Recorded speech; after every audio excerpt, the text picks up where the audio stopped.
I think we all have our triggers and things that cause us angst. Yeah, somebody on the podcast said, you don't get to decide what those triggers are or which calls affect you. It's going to be different for everybody, but at least you get to decide how you respond, and how you get help. Yeah. Recognize, the things in you that need to be fixed. And I think the other thing too is that I think you shouldn't be afraid to speak up if you see that in one of your friends, because we're not really friends. We're family. We become so much more than friends on this job.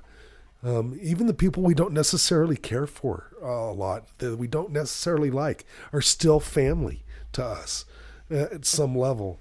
And if you see something that concerns you about them, you should say something. Yeah.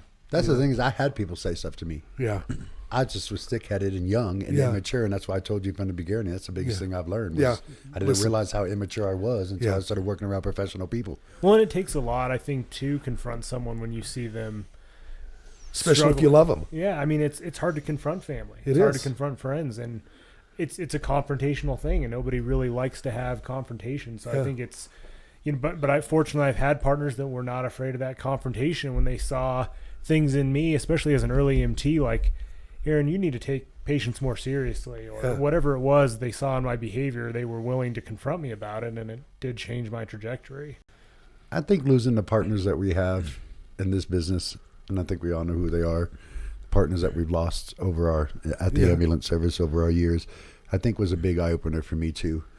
You know, I was like, I was devastated with Gary. Well, and then with Danny. Yeah. Just devastated with Danny. I was so devastated I didn't even go to his funeral because you were partners for. I know, how probably. long? Years. I mean, that guy was with me for a good 3-year run. Yeah.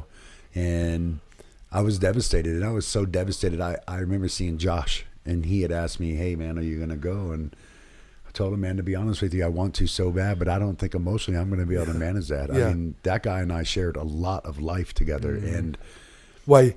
Because you were mad. No, at him? No, I wasn't mad. Just because I was mad at him. I wasn't mad because you have to understand I was kind of doing the same thing. Yeah. And so I felt hypocritical to be mad at him. Yeah. For doing that, right?